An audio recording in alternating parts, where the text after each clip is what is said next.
Olá, boa noite, sejam bem-vindos, sejam bem-vindas.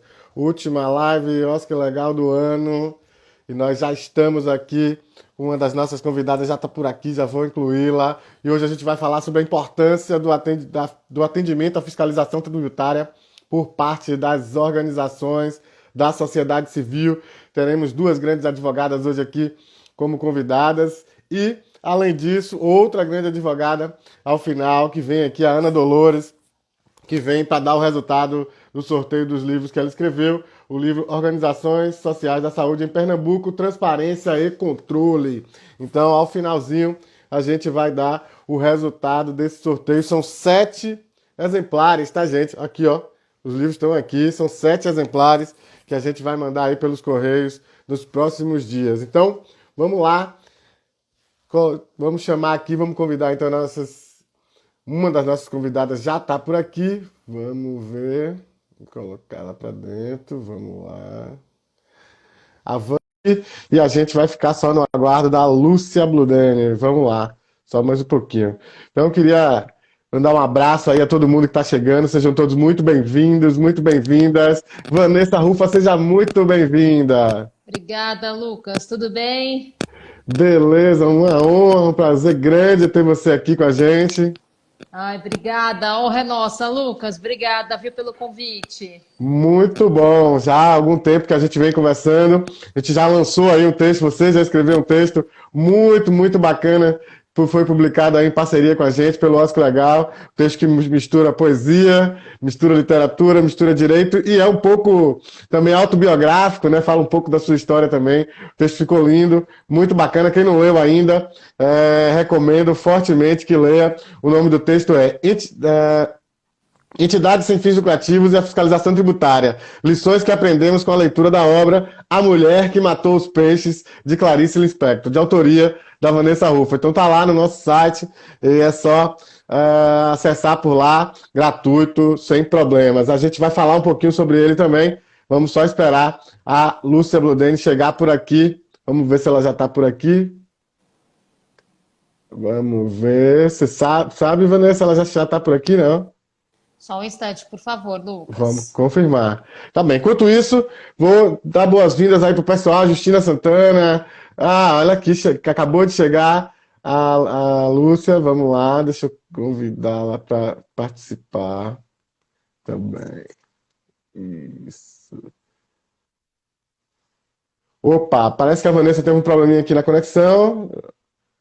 Vanessa, você me ouve? Pronto, Vanessa já está por aqui. Eu convidei a Lúcia. Vamos ver se ela vai ver, se ela já viu. Cadê? Aqui, chegou Olá, também. Lúcia tudo Bludene, bom? seja muito bem-vinda também aqui à nossa casa. Obrigada. Eu é que agradeço o convite, juntamente com a Vanessa. Para a gente é um grande prazer estar com vocês, viu? É uma Muito, rede mesmo muito boa.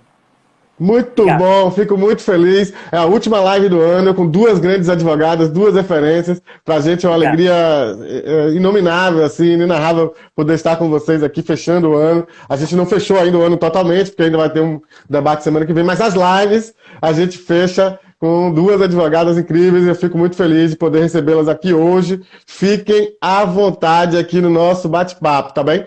Então, só para a gente começar, aqui eu tenho uma tradição que eu não apresento, eu só digo quem são os convidados, as minhas convidadas, e eu deixo que as próprias pessoas se apresentem aí para o nosso público. Então, queria que vocês se apresentassem, Vanessa Rufa, Lúcia Bludene, vocês se apresentassem para o público, o que é que vocês fizeram, onde estudaram, o que fazem hoje, enfim, vocês fiquem à vontade, a bola está com vocês para se apresentarem para o nosso público. Lucas, Vamos lá, super começa. obrigada. Vou começar por aqui, pode ser, Lúcia? Lógico. Então tá bom. Lucas, super obrigada. Você é um querido, nós somos super fãs e admiradoras do teu trabalho. É uma honra estar aqui contigo hoje. Eu sou Vanessa Rufa, eu trabalho com a doutora Lúcia Bluden já faz bastante tempo, eu sou advogada tributarista, estou na OAB de Pinheiros, da Comissão do Terceiro Setor, e a doutora Lúcia e eu, nós sempre trabalhamos para facilitar a vida do terceiro setor, é menos juridiquês e mais vida prática, não é isso, Lúcia? Sim, com certeza. Então, Lucas, eu também estou agradecendo e para a gente se comunicar com o público, dizer que eu e a Vanessa, nesse sentido, somos facilitadoras, né? Em termos de cursos, de vida prática, a vida teórica, acadêmica, com a vida dos balcões, enfim, com as soluções, porque a gente precisa da teoria para resolver as coisas práticas. É evidente que muitas coisas na vida prática, nem tudo da teoria a gente absorve, a gente tem outros caminhos, né? Mas são caminhos lícitos, que isso fique claro sempre. Mas é um movimento social, né? É um movimento das instituições, das pessoas, das necessidades. O próprio direito, ele existe em razão de um fato social. E o fato social das organizações sem fins lucrativos, ele é imenso e ele cresce. E o Estado se deu conta mesmo dessas parcerias quando a gente trabalha com recursos públicos em políticas pré-determinadas, e ele se deu conta, isso não tem retorno, ele vai sempre precisar. A Lei 13.019, que é chamada de Miroski, que é a lei de parcerias, ela de fato, ela estabelece com clareza essas parcerias, esse protagonismo, essa necessidade das instituições que têm uma capacidade crítica e são muito mais criativas para lidar com esses recursos de uma mobilidade, sempre visando um aperfeiçoamento. Então, eu sou Lúcia Bludeni, estou no terceiro setor sempre, né? Atualmente estou na Caixa de Assistência dos Advogados, São Paulo, fui eleita para a diretoria para o próximo triênio, então agora eu vou trabalhar com uma filantropia bem direta, bem direcionada, que é peculiar dos próprios advogados, né? Que é a Caixa de Assistência, mas estamos aí, sempre em frente, com o segmento. Muito bom. E eu agradeço mais uma vez vocês por aqui. Como eu disse, última live, acho que legal do ano, uma felicidade, 2 anos já de lives, mais de 40 lives realizadas, gente do mais alto nível já passou por aqui, para mim é uma imensa alegria, uma satisfação grande, enfim, muitas pessoas queridas e muitos experts, e terminar esse ano 2021 com a presença de vocês duas, né, com duas grandes advogadas que trabalham juntas e que certamente vai ser um bate-papo muito bacana aí pra gente. Queria aproveitar e agradecer a todo mundo que está chegando, Beth, Dan Brasil, César Manhães, o pessoal que está por aqui. Não esqueça de dar o like, tá certo? Não esqueça de deixar aí uma curtida. Vamos fazer o algoritmo trabalhar para a gente, não a gente trabalhar para o algoritmo. Então, ajuda aí, apoia o nosso trabalho, dá seu like, segue a gente, que a gente gosta. Então, eu queria começar então essa conversa com a Vanessa por um motivo muito simples. A gente lançou recentemente, a gente falava aqui, um texto juntos, né, de autoria da Vanessa, mas uma parceria com o Oscar Legal Instituto, que nos deixou muito feliz, muito honrado, porque vem muito, muito, muito de encontro ao que a gente vem fazendo, né? Falando de direito, a gente lançou um cordel do Miroski, né? Falando sobre a legislação do marco regulatório, sobre o entendimento do marco regulatório a partir da poesia nordestina, né? E da estética nordestina, que é o cordel, a literatura de cordel. Ou seja, a gente quer falar de direito, mas quer falar de poesia, quer falar dessas coisas. E o texto da Vanessa veio exatamente nesse sentido. Ela mistura literatura de Clarice Lispector, direito e autobiografia. Sensacional, lindo. Então, de novo, reitero, quem tiver e quem não leu ainda, leia, está lá disponível no nosso site. E o nome do texto é Entidades Sem Fins Lucrativos e a Fiscalização Tributária. Lições que aprendemos com a leitura da obra A Mulher que Matou os Peixes, de Clarice Lispector. Eu queria então que você falasse um pouco por que ensejou então essa escolha do texto, do tema, na verdade, e por que essa analogia com a obra de Clarice Lispector. Vamos lá, Lucas. Na verdade, esse insight, né, essa inspiração, ela veio de uma arrumação de guarda-roupa na pandemia, né? Então, todos nós, loucamente, arrumamos nossos guarda-roupas aí na pandemia, né? E eu me incluo nesse hall, nesse cenário. E aí, nessa arrumação, eu encontrei este livro, que é um livro que eu tenho desde criança, adoro Clarice Lispector, e reli o livro, né? A gente tem a ideia em mente, né, do livro, que é a história, na verdade, de uma mulher super ocupada, que o filho viaja por um mês, deixa 2 peixinhos vermelhos para que ela cuide, né? Então, ela é muito ocupada, ela não consegue dar conta daqueles 2 seres, porque eles não se manifestam, porque eles não latem, porque eles não soltam nenhum tipo de sinal, e aí eles morrem, né? Então, assim, eu reli este livro e a Lúcia vai bem lembrar que foi bem numa época que nós estávamos atendendo uma enxurrada de fiscalizações municipais. Então, a pandemia trouxe uma enxurrada de fiscalizações municipais. Então, nós fizemos a ideia foi fazer uma analogia de que esse livro ele traz muito do que é a fiscalização. Então, se a fiscalização tributária, que as pessoas tanto odeiam, que deixam lá numa gaveta vazia, esquecida, numa caixa de lixo eletrônico, ou num DEC no ECAC, ela tem que ser bem cuidada, ela tem que ser muito bem acariciada, porque senão ela vai gerar invariavelmente um passivo tributário e uma provisão nos termos da CPC 25, né? E nenhuma OSC quer ter provisão, quer ter passivo tributário. Então, daí é que nasceu, veio esse insight de escrever esse artigo, então, por isso esse artigo, né? E aí eu te agradeço de novo imensamente pela oportunidade de escrevê-lo em parceria contigo, enfim, de estarmos juntos. E mais que isso, né? Eu sou tributarista por vocação, por paixão, nasci tributarista e adoro o que faço, né? E procuro transformar o direito tributário numa coisa mais simples. As pessoas odeiam o direito tributário desde a faculdade. Isso é fato, né, Lucas? Não é uma utopia. Isso é fato. As pessoas odeiam. Quem é o fato gerador, né? Quem é esse tal de fato gerador?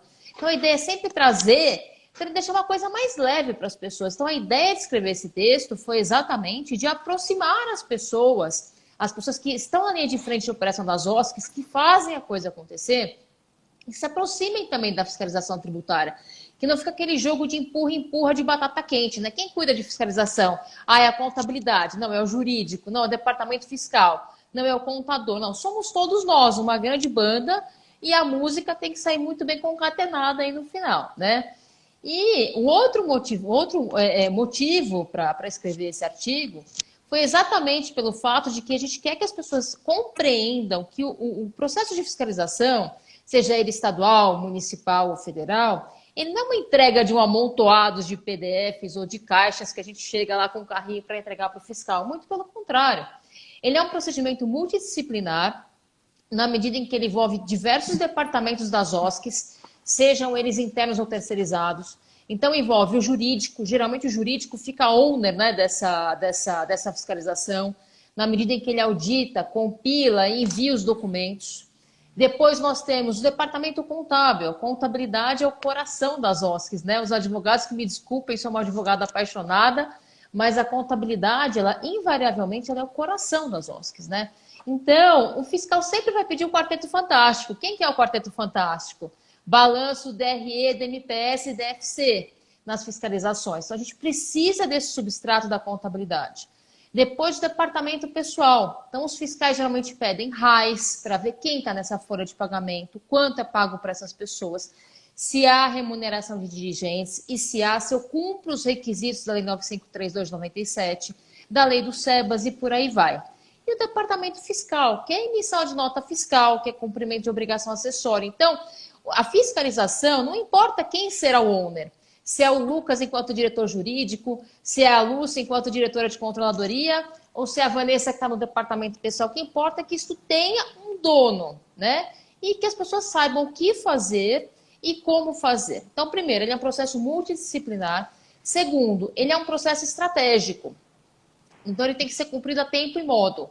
Então, a tempo, ou seja, eu preciso cumprir aquele deadline estabelecido pelo auditor fiscal. Se eu não for conseguir cumprir, eu preciso formalizar um pedido de dilação de prazo e ter esse pedido deferido, porque se você não entrega a tempo e modo, invariavelmente você estará sujeito a uma multa por embaraço na fiscalização, né? O que acontece? Você não pode entregar as coisas do seu modo.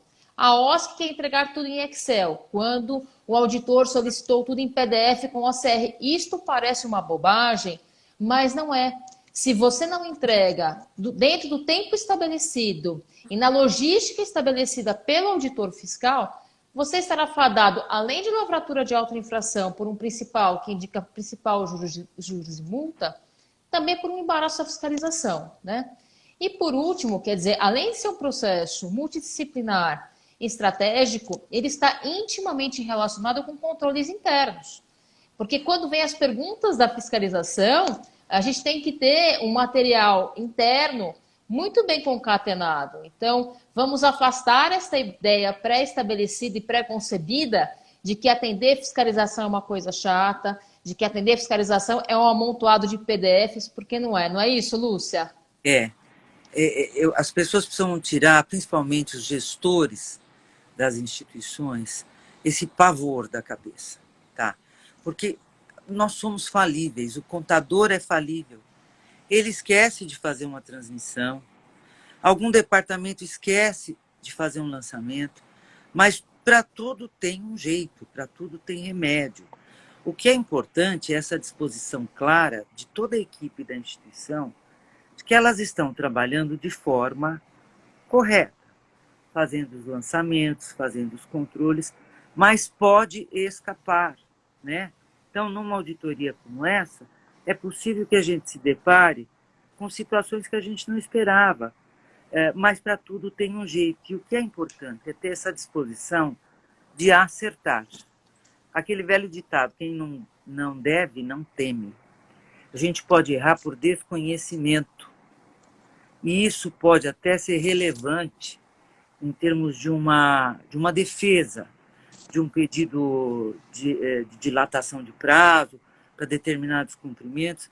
O que a gente não pode é se omitir, ou fazer, ou transformar aquilo numa batalha com o auditor. Como diz sempre a Vanessa nas nossas aulas, o auditor, com todo respeito à administração pública, eles são pessoas carentes, eles não sabem do que está se passando dentro da instituição. Por isso que eles começam a pedir, carente no sentido dele não ter as informações. A informação. Nós é que vamos dar.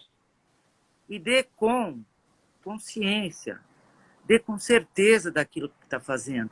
Até quando você está errando, porque para tudo tem um conserto.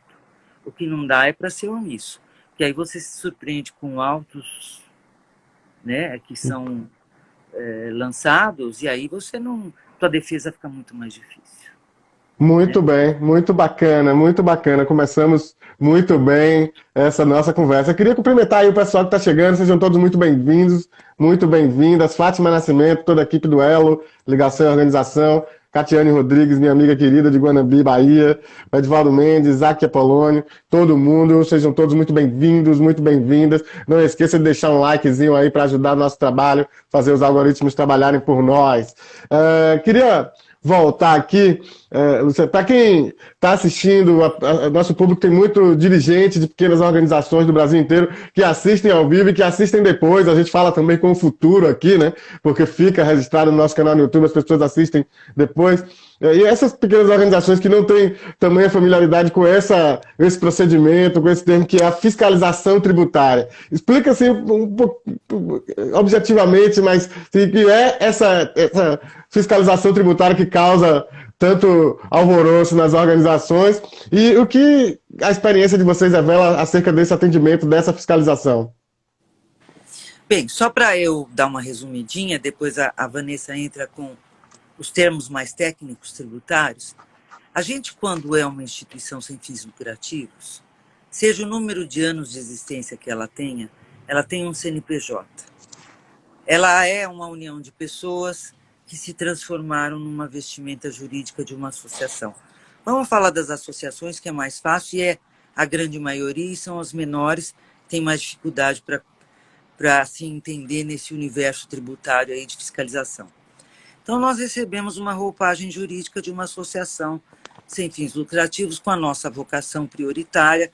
Portanto, o nosso cartão de CNPJ ele vai ter um KNAI específico, de acordo com a nossa área predominante de atuação, e daí o mundo fiscal e jurídico passa a existir. Então, o nosso Estatuto Social ele conta uma história, porque ele fala por que nós existimos, qual é o nosso foco de atuação, o que nós fazemos, como nós podemos obter recursos, como nós temos atividade meio, como é a nossa governança, como é o nosso sistema de fiscalização, que é nosso Conselho Fiscal, via de regra, isso é necessário. E nós temos parâmetros que a própria Lei 13.019 traz no sentido de definir essas figuras jurídicas e integrou, inclusive, as cooperativas sociais a esse universo, como entidades aptas a receber, a contratualizar com o poder público. Então, nossa vida é rotineira. A gente contrata pessoas, a gente tem RH, a gente tem o departamento administrativo, que muitas vezes é o próprio dirigente que faz toda essa função, com ou sem remuneração estatutária, depende do estatuto. Nós fazemos contratos com terceiros, nós temos conta de água, conta de luz, nós contratamos prestador de serviço, tudo isso está respaldado em contrato, numa tomada de preço de 3 cotações de preço, via de regra, e nós temos uma contabilidade, porque tudo isso mensalmente tem que ser feito por um contador, porque a gente não gera folha de pagamento, a gente não faz transmissão fiscal, isso é atribuição própria do contador, né? Nem o gestor, sendo ou não advogado, ele não pode fazer isso. Isso é uma escrituração contábil só própria de um contador. E o contador, com base nesses dados que a gente informa para ele mensalmente, ele também vai contar uma historinha no balanço. Porque o balanço, como diz sempre a Vanessa, conta uma história. E aí eu deixo para você, Vanessa, contar a história do balanço e das notas explicativas. Vamos lá. É isso aí. Então, dentro da fala da Lúcia, eu costumo dizer que a OSC é um ser vivo. A OSC é um ser vivo e mutante. Ela nasce e morre. Então, ela nasce com a confecção de um estatuto, transmissão de um DBE, ela tem o número de CNPJ e aí ela começa a rodar, independentemente do modo de operação dela. Ok. A partir do momento que ela começa a rodar, para fins tributários, ela pode ser imune ou isenta. Então, eu vou falar rapidamente, Lucas, que a gente tem um público híbrido, né? Então, ela será imune Exato. se vier da Constituição Federal, né? Educação, assistência e saúde, e ela será isenta se são outras atividades, então meio ambiente, se for direitos humanos e por aí vai. Muito bem. E aí, as OSCs, nós costumamos dizer nas aulas que elas não fazem fotossíntese. Não é porque eu sou sem fins lucrativos que eu não estou dentro de um regime tributário, aspas. Então, eu sou imune ou sou isento. E dentro desta rotina, eu tenho as obrigações principais, que é o recolhimento do tributo, e as obrigações acessórias, que são as declarações, né? Nós, enquanto pessoas físicas, temos as declarações do imposto de renda da pessoa física anualmente, e as OSCs têm as declarações dela. DIRF, ECF, a sopa de letrinhas da Mafalda, viu, o Lucas, do Quino. Então, o que acontece?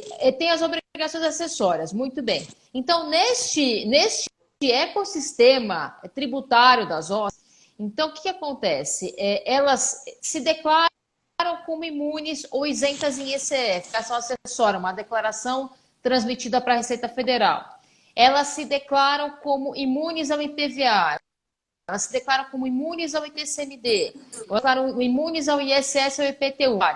E neste ecossistema, nesse andar da carruagem das OSCs, a qualquer momento elas podem ser fiscalizadas. Nós temos aí o E-Social, que já está rodando já faz algum tempo. Então, eu declaro no E-Social, código 639, me declaro uma entidade imune e não tenho SEBAS, provavelmente eu serei fiscalizado. Tá certo? Eu não vou discutir aqui, a gente pode marcar uma outra live, um outro bate-papo para discutir leading case de SEBAS e tudo mais. Mas não é o escopo aqui dessa nossa pauta hoje aqui, tá? Então, o que acontece? Se eu me declaro imune e não tenho o SEBAS, eu posso estar sujeito à fiscalização. Um outro exemplo, né? Imunidade do ISS. O ISS é um imposto municipal. Então, cada município tem a sua legislação específica. Por exemplo, eu vou falar de São Paulo, mas vários municípios têm suas legislações. Então, eu me declaro imune no início do ano, transmito uma declaração chamada SDI e começo no dia seguinte a emitir nota fiscal como entidade imune. Ótimo. O fisco ele tem 5 anos, que é o prazo decadencial, para me fiscalizar. Então, não é porque eu me declarei imune numa declaração, que é onde eu junto ata, estatuto, contabilidade, é uma declaração que tem todas essas pontas, que para sempre eu serei imune. Não é um direito vitalício.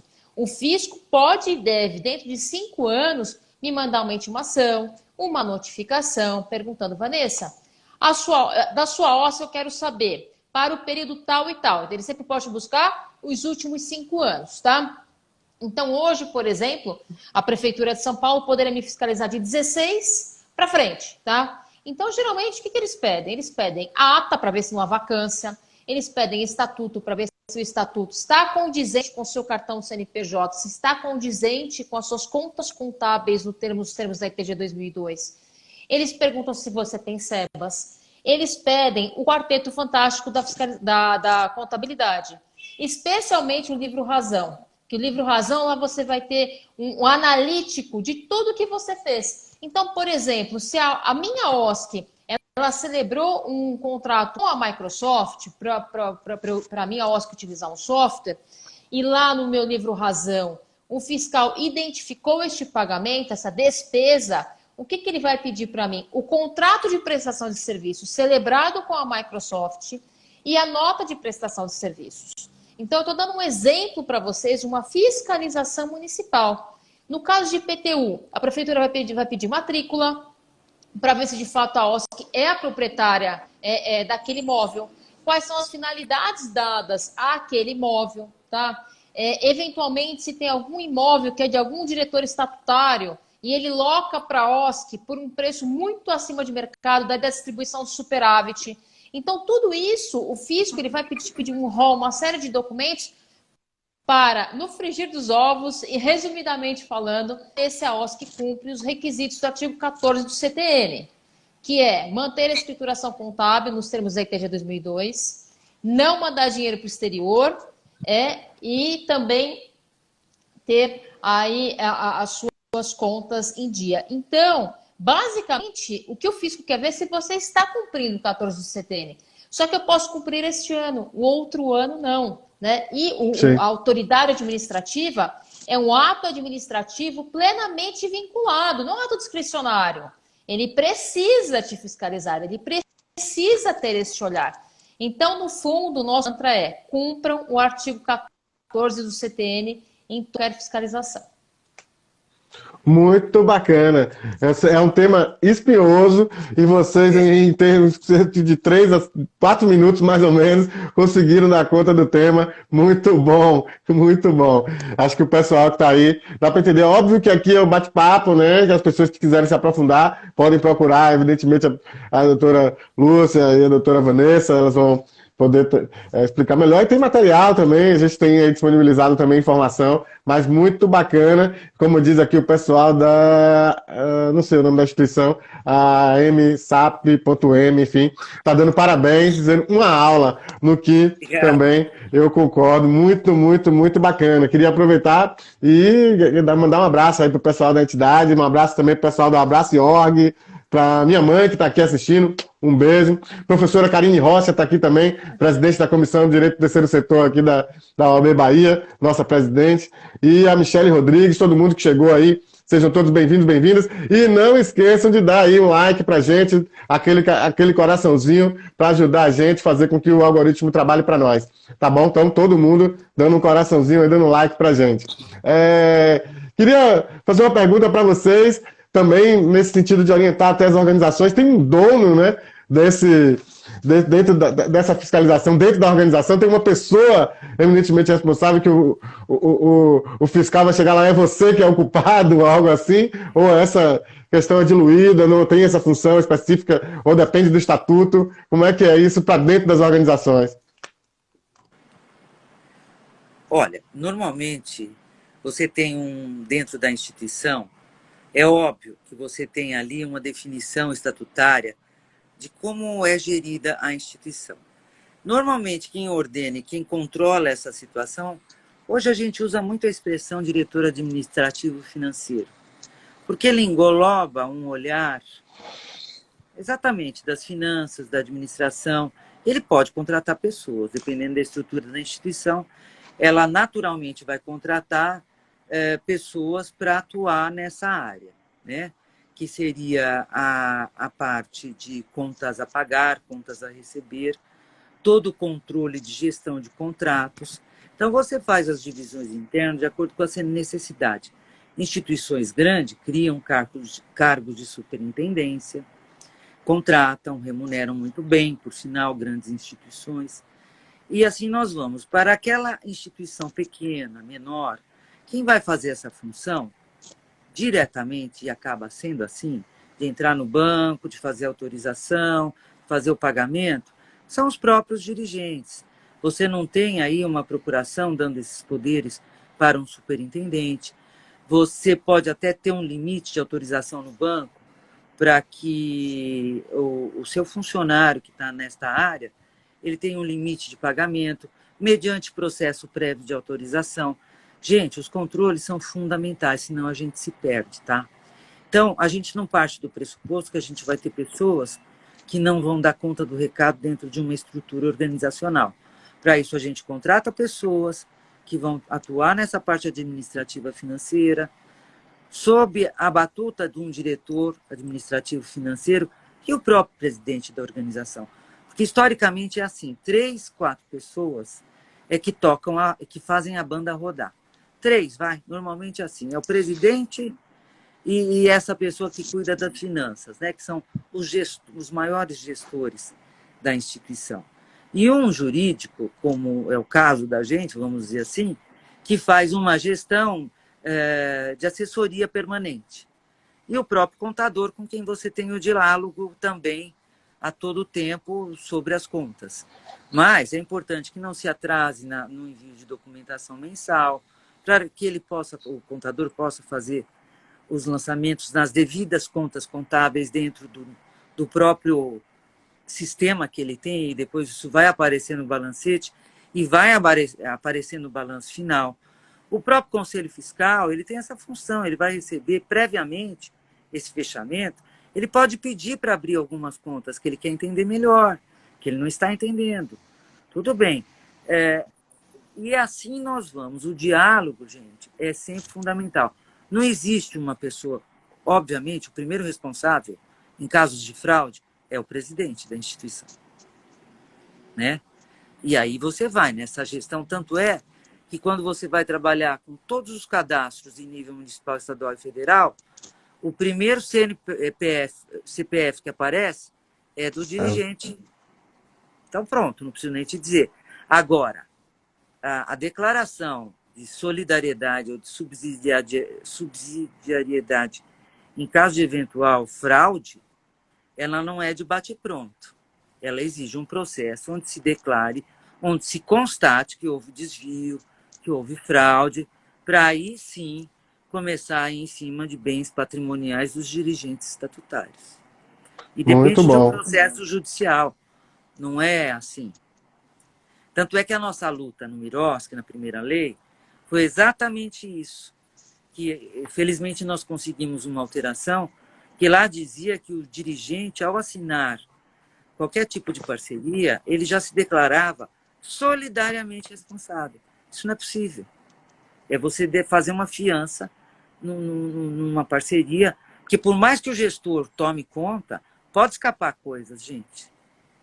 É falível, todo mundo é falível, né? E por isso é que depende de uma concreta averiguação num processo para depois ser desconstituída esta personalidade jurídica exclusiva da instituição para ir atrás de bens pessoais dos dirigentes. Muito bacana. Vanessa, quer completar alguma coisa, Vanessa? A Lúcia, como sempre brilhante, minha eterna professora, ela bem trouxe essa questão do dono, mas em nível estatutário, né? Eu estou pensando aqui, em complemento a falar da Lúcia, no dono, ali no dia a dia, ali na linha de frente, né? Então, quem é esse dono? É o contador? É o sujeito do departamento fiscal? Não importa. O que importa é que ele audite tudo aquilo que ele receber, de todas as áreas.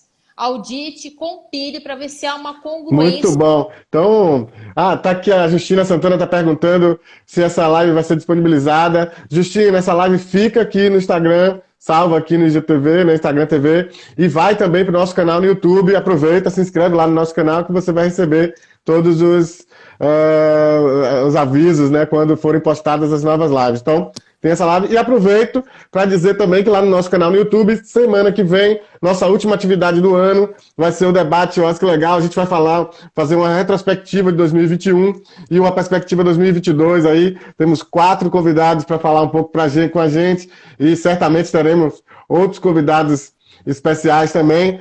Vai estar com a gente a Candice Araújo, da plataforma Miroski, a Daniela Balbino, lá de Minas Gerais, Mauri Cruz, da Abong, e a Rosa Marinho, que é aqui do GAPA Bahia e do Confoco Bahia. Então a gente vai ter aí 4 pessoas para falar, um advogado, 2 contadoras, uma socióloga, e a gente procurou trazer gente de vários olhares para falar um pouco de como foi esse ano de 2021 e o que é que se prevê aí para o ano de 2022, que ainda não acabou a pandemia, então teremos ainda novos desafios a enfrentar e as organizações têm sentido muito o impacto desse momento e vai seguir sentindo, então a gente vai conversar um pouco sobre isso lá no nosso debate terça-feira, então terça-feira não estaremos aqui no Instagram, estaremos lá no nosso canal no YouTube com esse debate, essa retrospectiva, e essa perspectiva vai ser bem bacana, com 4 pessoas bem interessantes. Vou aproveitar, já que já parei aqui, para a gente tomar esse fôlego, convidar o pessoal também. Amanhã tem 2 eventos super bacanas, não são eventos do Oscar Legal Instituto, um é evento da OAB São Paulo, vai ter amanhã de manhã às 9 horas, Agora Quem Fala é especialista, vai estar lá Laís Lopes, Eduardo Sabo Paz, Danilo Tisel, Ana Carolina Carrenho, enfim, a turma da Comissão de Direito do Terceiro Setor da OAB São Paulo. Vai ser muito bacana o lançamento na nova edição do livro do professor Sabo Paz, enfim, então todo mundo convidado, vai ser imperdível, já estou inscrito, já ansioso por chegar nesse momento. E à tarde, 17 horas, a plataforma Miroski Brasil vai estar lançando o guia Proteção de Dados, Guia de Conformidade Legal para a Sociedade Civil. Então, recomendo fortemente às 17 horas pelo Facebook e pelo Instagram e pelo YouTube da plataforma Miroski. Vocês vão poder acompanhar esse lançamento que é feito pela plataforma Miroski. Certamente vem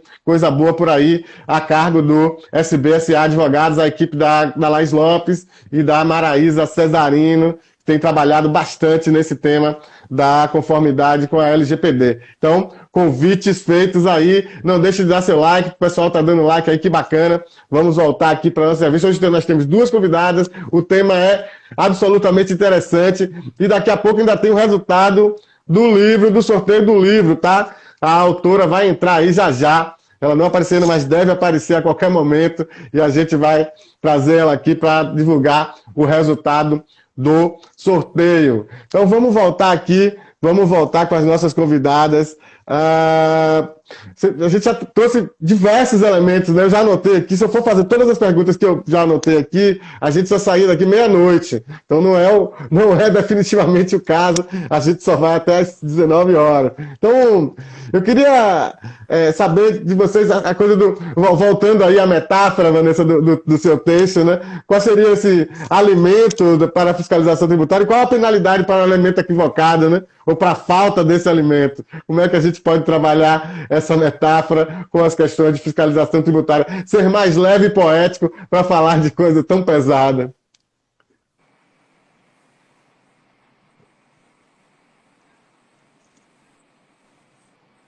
Oi, Vanessa. Tão pesada, tão hard, né?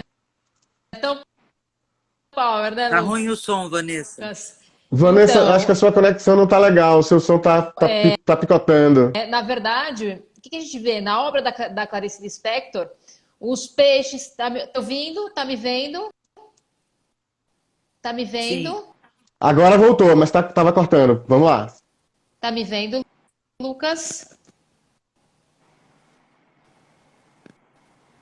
Ficou sem som de novo.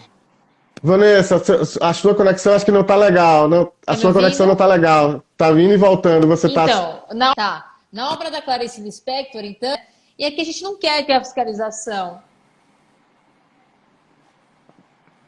Opa, estamos com um Tá me probleminha aqui ouvindo de bem? conexão com a Vanessa. Tá picotando o som dela. Vanessa, eu vou te fazer uma Agora sugestão. sim? Se Tá você. me ouvindo?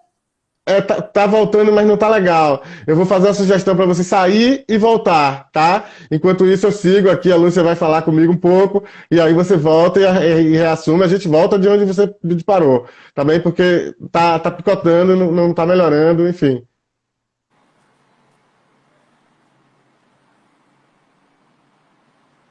Não tá resolvendo, tá bom? Lúcia, você quer falar um pouquinho então para gente, enquanto a Vanessa sai e volta para a gente poder se organizar novamente? Sim, eu vi que tem uma pergunta aí de alguém que disse assim, dono, eu não entendi a pergunta. Melhorou agora?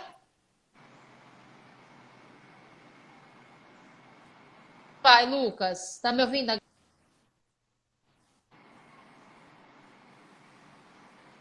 Não está indo, Vanessa, é melhor você Não tá vindo, sair, você tem que entrar e sair, Vanessa, por você Na favor. sai verdade, e entra de novo que é mais fácil. Enquanto isso, eu vou respondendo uma questão que alguém perguntou, eu não Isso. entendi, dono. Sabe o que acontece? É muito comum a gente falar a OSC do fulano, a OSC do ciclano, a ONG. ONG é uma expressão que às vezes ela tem mais facilidade das pessoas comuns entender do que a expressão OSC, que ela veio na Lei 13.019 e ela dá um diferencial. E tem gente que não se familiariza. Então, a gente falando numa linguagem mais leiga, são as organizações, as OSCs ou as ONGs, que muitas vezes as pessoas se intitulam donas mesmo. Existe isso é uma realidade. Muitas, porque, sabe, elas criam um amor. É muito interessante isso. Tem esse lado positivo e tem também o lado negativo da pessoa que não quer passar o bastão para ninguém. O ideal numa instituição é que a gente faça sempre a dança das cadeiras. Até porque, quando o trabalho é 100% voluntário, é difícil você manter as pessoas ligadas a uma determinada causa, né?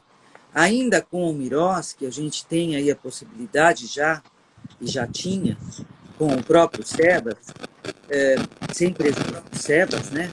E remunerar dirigentes estatutários que efetivamente trabalham na instituição. E eu acho isso de extrema importância. Eu sou uma adepta a isso, porque as pessoas também que atuam, elas têm conta para pagar, elas têm suas famílias, elas têm os seus compromissos, e as instituições, para serem geridas e bem geridas, elas absorvem muito das pessoas, né? Então, isso também é uma discussão que eu sinto que muitas querem e outras não querem. Então, eu acho que a gente tem que seguir a vocação da instituição de acordo com a sua preferência. Mas sou muito favorável a que os dirigentes estatutários que efetivamente trabalhem na gestão da organização sejam remunerados. E isso é possível. Então, essa questão de dono, eu digo, é dono às vezes porque tem muito xodó, é dono porque não quer sair da cadeira, é dono porque se acha... Mas não existe dono. Uma instituição ela é criada e se espera pela perenidade dela, com a dança das cadeiras exatamente, porque ela nasce em torno de uma causa. E essa perenidade, esse aperfeiçoamento, ele exige sim a dança das cadeiras. Então não existe dono, gente. Existe dirigente estatutário. Muito bacana. Lucas, Então a Vanessa chegou. posso só terminar minha fala? Claro, a gente estava Agora sim, aguardando eu você. estava Obrigada. uma resposta, uma indagação. Isso, Então, quando eu estava estávamos falando... aguardando a sua volta. Vai lá, jogue duro. Obrigada. Quando eu estava falando dono, eu quis dizer o dono da fiscalização dentro da instituição, não o dono da OSC. Então, o dono, que é aquele cara que vai dar fiscalização. Então, pensem que é o cara que vai capitanear o atendimento da fiscalização. Esse é o dono da fiscalização, tá? E depois, respondendo a pergunta do Lucas, quando caiu a minha conexão, sobre a questão do alimento, o alimento para que a fiscalização não morra, assim como os peixes da Clarice Lispector, é que você traz a fiscalização com todo zelo, técnica e carinho, de modo que você apresente a tempo e modo tudo aquilo que foi solicitado. E não adianta, como a Clarice Lispector, ela diz, vocês me perdoam por ter ocorrido isto, e no nosso mundo isso não adianta. O que a gente precisa é trabalhar preventivamente. O preventivo, ele sempre deve se sobrepor ao repressivo. Então, vamos trabalhar preventivamente para, lá na frente, não ter por esse tipo de coisa, por um passivo tributário. Muito bacana. A gente está tendo um delay, acho que a conexão da Vanessa não está 100%, mas dá, estamos conseguindo fazer. É isso, fazer ao vivo e fazer pela internet tem dessas também. Às vezes as conexões estão mais ou menos, às vezes melhores, às vezes piores. Já faltou luz aqui na hora da live, isso acontece também, que a gente tem que Foi uma lidar com essa. velhinha. A gente tem que lidar com essas situações também. Mas vamos lá. Eu vou aproveitar para trazer uma pergunta que veio aqui da audiência, né? A Beth Bonfim, ela pergunta o seguinte, já fazendo um gancho com o que vocês têm falado. E quando a instituição não tiver pessoas preparadas para assumir esses cargos e essa linha de frente, por exemplo, para responder à fiscalização tributária? Contrate um advogado. Pronto, Beth. Então, a OSC, Fazer a propaganda dos advogados. Não. E não é qualquer eu ia advogado falar, também, não é isso. Gente, tem que preparar eu as ia falar pessoas. exatamente isso. Você tem que ter um advogado, especialmente um advogado tributarista, tá? É como eu não atuo na área de direito de família nunca, nada, eu sempre peço ajuda da Lúcia. Então, assim, quando você está com dor de dente, você vai no dentista, você não vai no ortopedista. Então, se você não tiver quem te ajude nesta seara, que você procure um advogado tributário e que ele, um tributarista, que ele te ajude nessa demanda. Não há outra solução. Ou que você contrate uma pessoa para a instituição que também, além de atender fiscalização e não só isto, que ela faça outras coisas. Mas o importante é sempre ter o apoio de alguém que tenha expertise na área. Queridas, vamos falar um pouco então para as organizações sobre os autos de infração, até o perdão, enfim, como é que funciona a lavratura desses autos de infração, como é que se dá, enfim, uma coisa rápida, né, se der para a gente ser objetivo como temos sido, como é que são os autos de infração das fiscalizações tributárias?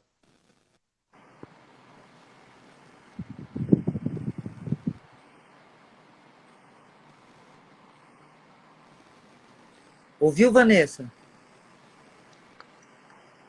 Vanessa? A conexão da Vanessa está com delay, já percebi isso.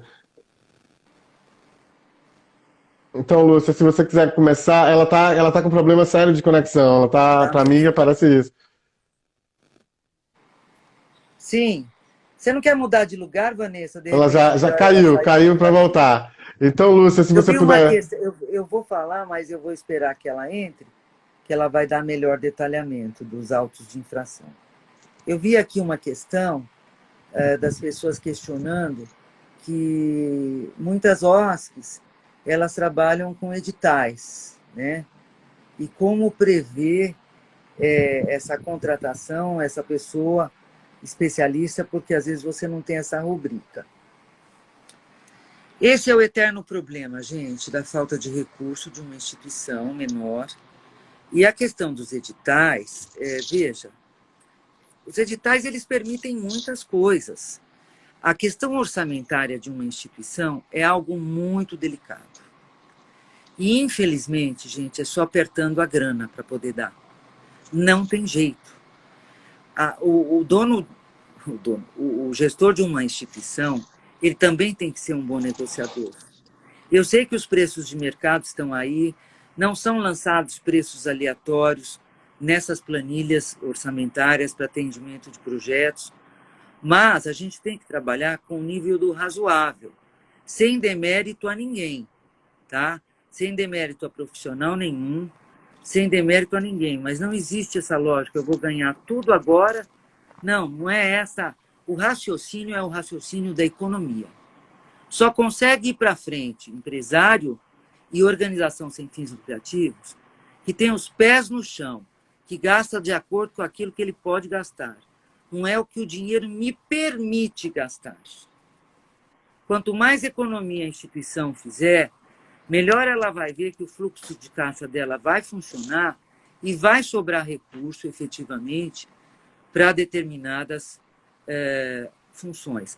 A questão das contratações, isso é muito delicado, especialmente quando você trabalha com recurso público, que é um recurso permanente, vamos dizer aqui da área de creches, que é a educação, que é uma coisa o ano todo, não é sazonal, não é pontual, que exige CLT, essa contratação dos funcionários. Agora, as instituições também têm que saber usar e contratar prestadores de serviço em determinadas situações. Como é que você faz essa contratação? Você faz tomada de preços, você verifica na internet quais são as reclamações desses prestadores, dessas empresas. O próprio prestador de serviço autônomo, né?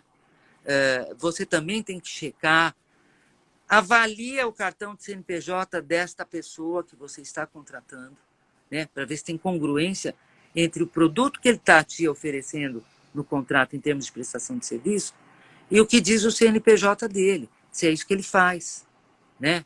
Então, são coisas que você pega por aí, a incongruência e por onde o dinheiro vaza. Sabe, gestão e recurso é algo muito delicado. Precisa de olhos muito atentos. Por isso que eu sempre defendo que o gestor de uma instituição ele tem que ser remunerado, estatutariamente. Muito Vanessa, bacana. fala aí da questão dos autos, como acontece na vida prática. Gente, desculpa, voltei. A questão dos autos. Então, terminou a fiscalização, você pode terminar a fiscalização com lavratura de auto ou sem a lavratura de auto. Se for com a lavratura de auto de infração, ela pode pegar os 5 últimos anos, tá? E aí os tributos é principal, juros e multa. Então, vocês imaginem um ISS de 2016 com o principal juros e multa carregado para 2021. Então, aqui custaria R$ 5.000, hoje vai estar custando 15, tá? Então, por isso é que a gestão tributária, ela sempre é um investimento e não um custo para a instituição, para você evitar exatamente esse tipo de passivo.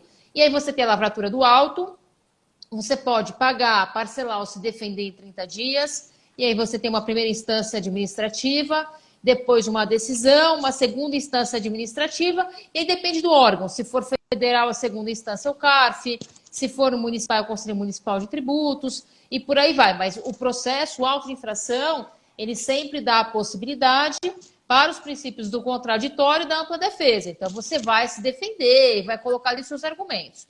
O que não vale é você perceber que é uma dívida que é devida, alguma coisa que está errada, e você ficar postergando, porque, de novo, aquilo que era 5 vai virar 15 num curto espaço de tempo. É isso. Muito bom, muito bom. Muito objetivo e rapidinho para o pessoal entender como é que funciona na prática a questão dos autos de infração. Então, vamos ser bem pragmáticos, assim, pensando nas pequenas organizações que são o público que mais tem apitado aqui no nosso Legal Instituto, né, compõe a maior parte do nosso público. Qual a dica que vocês têm em termos de compliance tributário para essas organizações? Claro, para o universo das organizações, mas fazendo um recorte também para essas pequenas organizações.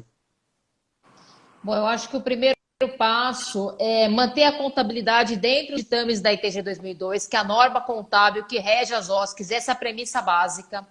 2, sempre cumprir o artigo 14 do Código Tributário Nacional, anyway, em qualquer instância, em qualquer situação. Depois, nunca pagar despesas de terceiros. Então, a OSC deve pagar as próprias despesas. Ela não pode sair pagando despesas de terceiros, porque se o auditor identificar isso no livro razão, ele vai questionar, tá? Não ter confusão patrimonial com outras pessoas jurídicas, tá? Sempre ter lastro documental para as operações. Então, de novo, aquilo que está no meu livro razão, eu tenho que ter contrato de prestação de serviços, eu tenho que ter nota fiscal, que é o tripé. Então, sempre ter lastro documental para toda e qualquer operação. E um ponto muito importante, Lucas, que a gente tem visto muito nas fiscalizações, é a história do reembolso. Então, muitas OSCs acabam reembolsando as despesas das mais diversas pessoas que não estão na diretoria estatutária. Então, isso pode dar um problema sério, né? Então, se um diretor estatutalmente vai para um congresso, vai para um evento ou precisa viajar por conta de alguma atividade intrínseca à atividade dele enquanto estatutário, ele tem que apresentar todos os comprovantes, todos os documentos, para que eu consiga casar essa despesa com a atividade dele na instituição, entendem? Então, você sair pagando despesa de terceiros ou de diretores estatutários que não estão ligadas à atividade daquele diretor estatutário, isso pode dar distribuição, tá? Emitir aí suas notas fiscais a tempo e modo, cumprir suas obrigações acessórias, né? E é isso. Em termos de compliance não é uma palavra bonita. Eu sempre falo que não é perfumaria. Compliance é estar dentro da lei, é estar dentro daquilo que o arcabouço legislativo nos traz, né? Então, é cumprir a legislação tributária a tempo e modo. Ai, Vanessa, mas eu errei. Nós erramos, nós engavetamos, nós perdemos o prazo. Então, está na hora de mudar de rota, né? Mudar a rota, corrigir o erro e seguir em frente. Nós somos seres humanos e, portanto, falíveis. O que não dá para suportar é ter o erro e não aprender com ele. Então, se você errou, se você está no caminho errado,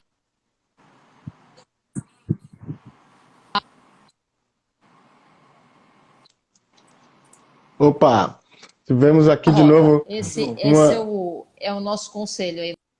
tivemos de novo uma engasgadinha aqui na conexão, mas acho que deu para entender, já foi já ali no finalzinho da ideia da Vanessa, deu para entender direitinho. Agora também me parece que a Lúcia também está tendo um probleminha de conexão, está sumindo um pouquinho, mas vamos finalizar aqui com chave de ouro, não vamos apanhar dessa conexão não, nós vamos seguir até o final. Vamos Então, seguir. vamos seguindo, a gente é bravo, a gente não cai com bobagem, não. Então, eu queria agradecer aí todo mundo que está por aqui, Cindy, tem um monte de gente que chegou aí, Ana Cunha Correia, a Ana Rocha, a Rosa Ramos, que fez vários elogios aqui, a Lúcia e a Vanessa, João Carlos Salles, o pessoal do Missão Velha, enfim, as contribuições que vieram aqui. Chegou algumas considerações aqui também sobre a contratação de MEI. A gente não vai poder entrar nesse detalhe agora sobre contratação de MEI, mas sobre isso eu posso dizer a você que tem um texto que a gente publicou com dicas práticas para a contratação de MEI. Esse texto foi feito pela equipe do SBSA Advogados, então um texto muito bacana, que já tem quase 1.000 acessos lá no nosso site, então um texto muito interessante, que eu sugiro que você que tem interesse de saber um pouco mais sobre a contratação de MEI, pode acessar lá com linguagem simples, enfim, então é isso.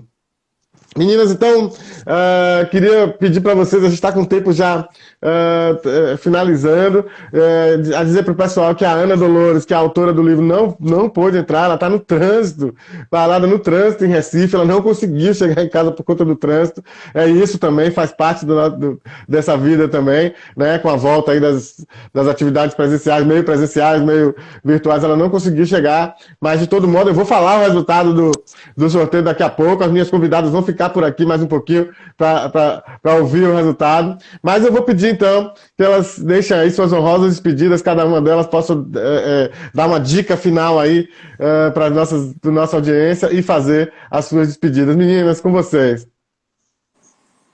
Vamos lá. Eu vou começar, então. Olha, gente, eu acredito demais no terceiro setor, eu estou nele há 20 anos, praticamente. Criamos, com outros advogados, a primeira comissão de terceiro setor na OAB de São Paulo. É um longo caminho percorrido, e isto faz parte de uma reforma administrativa do próprio Estado brasileiro, né? Isso não tem retorno.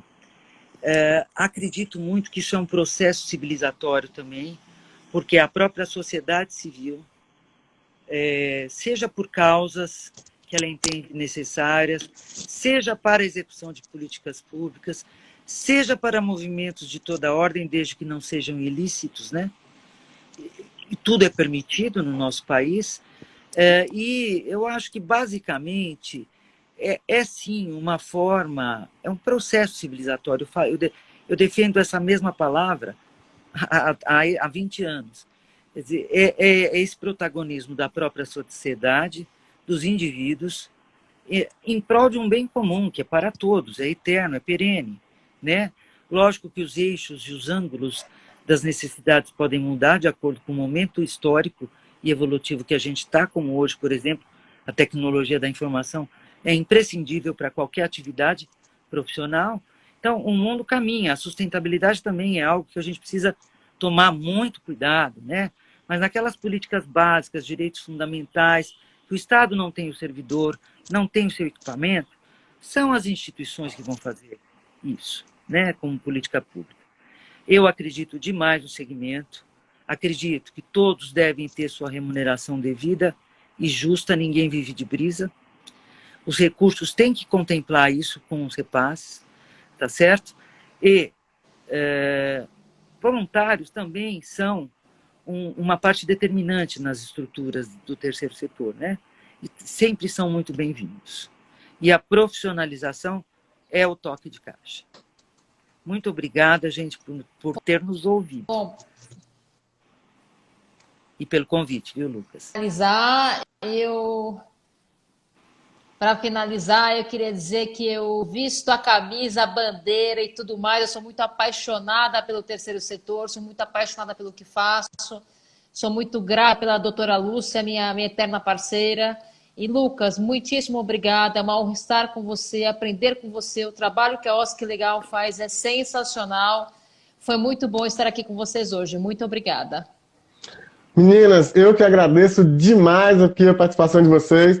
Não poderia fechar o ano de lives, né? De maneira melhor, assim, com duas mulheres de referência que fazem um trabalho tão bacana, quem eu admiro tanto, né? Tenho acompanhado aí a trajetória. Eu já tive, doutora Lúcia, em um evento da Comissão do Direito do Terceiro Setor, quando eu morei em São Paulo, há alguns anos atrás, e era você que estava à frente na época, eu fiz uma pergunta, você respondeu. Obviamente você não vai lembrar de mim, são muitas pessoas nesses eventos, mas eu me lembrei disso depois, eu fiquei me lembrando disso, que eu já te conheci de algum lugar, e eu lembrei que foi no evento, eu te cumprimentei e tudo. Eu acho que isso é muito interessante, né, como a vida ela vai dando voltas, a gente vai se encontrando, se reencontrando, estamos atuando na mesma cena, né, digamos assim, então isso é bom demais. Você é um vitorioso, viu? Carregar uma bandeira de uma organização assim e conseguir levar isso para frente é muito importante. Exato, a gente compartilha dessa mesma paixão e dessa mesma gana por trabalhar pelo fortalecimento do campo social, né, como chamam do ecossistema das entidades sociais. E a gente tá aí nessa retaguarda jurídica, eu acredito também, eu sou entusiasta, apaixonado pela mobilização social e estou aí para justamente trazer, disponibilizar informação, conhecimento, instrumentos e formação para as entidades, especialmente, né, não desprezando as grandes entidades, mas as grandes entidades têm recursos para se movimentar, mas especialmente para as pequenas entidades que não têm recursos. Eu andei por esse Brasil inteiro, né, antes de estar na internet, enfim, eu botei minha mochilinha e andei por 21 estados desse país. Que é o fruto, né? Tem até o meu livro que eu lancei contando essas histórias. E eu ouvi muito das organizações, foram muitas organizações por esse país inteiro, de diferentes realidades. Então, a falta de conhecimento, de informação e, ao mesmo tempo, o coração enorme, né? A energia que essas pessoas estão colocando por fazer acontecer, por dar de si para cuidar dos outros, né? Por causas sociais. Isso é sensacional e a gente precisa realmente valorizar esse tipo de atitude. Então, por conta disso, eu tenho colocado minha carreira e minha atuação à disposição dessas entidades, fazendo isso, né, disponibilizando informação e tal. E é muito bom encontrar pessoas como vocês, né, que estão aqui para falar, para disponibilizar esse conhecimento, para falar comigo, mas não só comigo, para falar também com as organizações, especialmente. Então, eu agradeço por demais, tá bom? Celebrando aqui essa paixão pelo terceiro setor, essa paixão pelas organizações, assim, nesse clima que eu quero agradecer a vocês. E quero pedir a vocês para ficarem aí mais um pouquinho, porque eu vou anotar aqui, vou anunciar aqui os ganhadores. Infelizmente, a Ana Dolores não pôde estar aqui, mas olha, gente, esse é o livro, tá? Organizações Sociais da Saúde em Pernambuco, Transparência e Controle, da Ana Dolores Barros de Oliveira Samalta. O livro está disponível para download, tá? Na internet, gratuito. Desculpa. Mas nós vamos disponibilizar 7 exemplares. E os ganhadores já estão aqui, tá? Na minha mão. Vou falar agora. Então, 2 do Nordeste são Sirlene Santos. Ela é de Morro do Chapéu, Bahia, do Quilombo Queimada Nova. Então é de um quilombo aqui do interior da Bahia, muito bacana. Um abraço para você, Sirlene Santos. Adriana Davino, é de Maceió, Alagoas. Então, Adriana, um abraço para você também. No Sudeste, nós temos a Mônica Gomes da Silva, de São Caetano do Sul, São Paulo. Então, essa é a do Sudeste. No Norte, nós temos 2 livros para o Norte. Um vai para o Sensei Antônio Viana, ele é de de Macapá, né, no Amapá, então na capital amapaense, e a Lu Fernandes, de 81, de Manaus, a capital manauara. Então, Lu Fernandes, um abraço para você. No Centro-Oeste, nós temos a Rosa Morcelli, de Cuiabá, Mato Grosso, que também vai ganhar um livro. E, por fim, lá no Sul, nós temos de Douradina, Paraná, o Roberto Mangialardo, Romanos. Roberto Mangialardo, de Douradina, Paraná. Então, esses foram os ganhadores. Eu vou publicar aqui um card no nosso Instagram com os nomes das pessoas e nós vamos entrar em contato com essas pessoas também para pegar o endereço direitinho e poder mandar os livros. Então, tá aqui a série de livros. Já houve o sorteio, 7 ganhadores. Muita felicidade para a gente poder disponibilizar esse livro. E a Ana Dolores, que não pôde estar aqui hoje, vai estar comigo ainda no futuro. A gente já está combinando aí uma live para ela falar um pouquinho sobre esse livro, para ela falar um pouco do trabalho dela no CARF, falar um pouco também sobre imunidade e tributação para as organizações, um pouco do que a gente falou aqui hoje também, e ela vai trazer também a sua experiência para isso. Queria, de novo, agradecer a Lúcia Bludeni e a Vanessa Rufa. A Vanessa teve um probleminha aí de novo na conexão, talvez não volte a tempo. Agradecer a todo mundo que está por aqui. 2 anos de live, acho que legal. Um abraço enorme a todo mundo que acompanha, que apoia o nosso trabalho. Sigam a gente aqui nas redes sociais, não deixem de seguir lá no YouTube. A gente também tem uns grupos no WhatsApp e no Telegram. Então não adianta mandar mensagem agora, só depois da live é que eu posso incluir você no Zap, tá bom? Você que está me mandando mensagem aqui, mas já eu incluo. Então, um abraço a todo mundo, muitíssimo, muitíssimo obrigado às minhas convidadas e a você que segue o nosso trabalho. E até a próxima. Um grande abraço e até mais. Obrigado. Então, só lembrando, terça-feira, dia 21, debate Acho que Legal, lá no nosso canal no YouTube, às 18 horas, dia 21. Tchau, tchau e até terça.